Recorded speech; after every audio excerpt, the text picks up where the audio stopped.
What's going on, guys? Rob from Level 1 here to bring you a new review of the Alienware 24.5-inch 360Hz monitor. I've been playing around with this monitor for a little while now, and let's just say it is impressive. The 24.5-inch monitor is an IPS panel. It's a 1080p panel that only does the 1080p, nothing more, which isn't bad, but most games nowadays are, competitive-wise, are played at 1080p. Best refresh rate that there is, the highest refresh rate that there is at the moment, so definitely something to keep in mind if you're looking to buy this monitor. It's a 400 nit panel, so it is a bright panel for most gamers out there, and for color wise it definitely has a good range of color. It's a 99% sRGB panel, which is pretty impressive, especially for the 360 Hz that it's running at. The monitor is 1 millisecond response, so for those competitive gamers out there, this is definitely one of those monitors that you're paying good money for. And again, impressive to say the least. The 360 Hz, when I first plugged it in and took a look at it, it kind of blew my mind. So another cool thing about the monitor itself is the cable management. A lot of the monitors nowadays don't have really great cable management, if any at all, unless you buy the super high end and you buy other kits to the side of it. But this actually has a cable management system built into it. The cable management itself fits right through the stand itself. There's a little hole in the back, in the very bottom end of it, and it feeds right through. So if your monitor is near the back of the table, you can feed it right through to the edge of the corner of the table, or the corner of the table, and you basically have no wires that are visible unless you're staying from the side.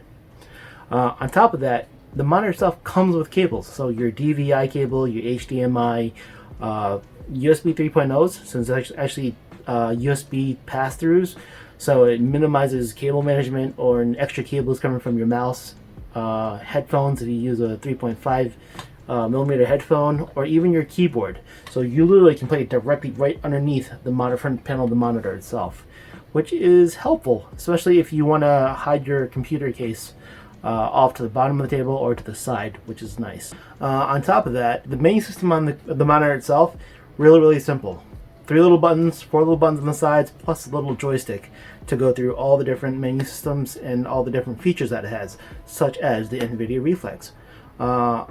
On top of brightness, refresh rate, and even in the top left corner you can actually adjust your FPS so you can see how many frames per second you're actually getting on your monitor, versus having to go through your in-game and having to find the right setting or anything less like that.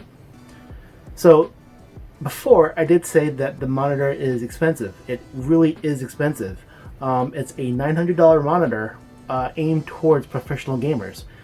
This kind of monitor isn't cheap, so keep that in mind. It's a $900 monitor aimed at gamers. I repeat, $900 monitor aimed at gamers. But again, if you need the competitive edge to get better and to play at high stakes, this definitely will do it for you. I noticed when I first started playing with the monitor, my kill ratio went up. I had much more kills than my deaths. I believe in one game I actually had about a 90 something kill streak going. And again, this is a monitor aimed at high-end gamers. Again, if you can afford it, it's definitely worth it. So I'd probably invest and start saving some money. But again, the monitor itself plays really well. I've experienced so much better gameplay now that I've been playing with it than I have before. Previously, I was running on 60 Hz monitors. I've tried out 144 Hz monitors, and I tried 240 Hz monitors. To say the least, this monitor here from Alienware definitely does the best that it can. But keep in mind, the 360 Hz, you're not going to hit that with current gen cards such as your 1080s and even some of your 20 series cards. You're not going to hit that. Maybe with a 2080 Ti or 2090 Ti, but again, it's going to be hard. I got lucky enough that I actually have two computers This one here that you see has a 1080 in it, and you'll see in some of the videos that I've recorded that it's not hitting that 180, maybe 200 frames per second in some of the games that I'm playing. I actually had to switch over to my main computer that has a 3090, and in some of the games like Call of Duty, I still wasn't getting that 300 frames per second mark. So keep that in mind. This monitor is definitely for 2021 people who definitely have the newer gen cards out there. So if you got that price tag for not just the monitor but for those video cards, it's going to be a big investment. So be forewarned. But again, if you love computer gaming like me, if you want that edge on other people, this monitor is for you. You are able to get your hands on it. Let me know. I would love to get your feedback and what you think about the monitor itself. Because again, this monitor is like no other I've played with and tried. And I've tried many monitors out there. I've tried the competitors like Acer, Predator monitors. I've tried a bunch of different other ones. Let's not name too many names, but yeah. This monitor takes the cake. Again, I do wish it had a higher resolution, so when you're not competitive gaming, you can do other things, but the 1080p is definitely made for that competitive first-person shooters.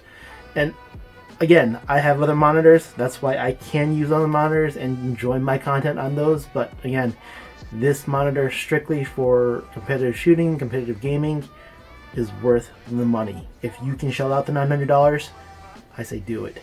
This monitor is by far, hands down, one of the best monitors I've ever gamed on. So anyways, my name's Rob. We'll catch you on next time. Take care, guys.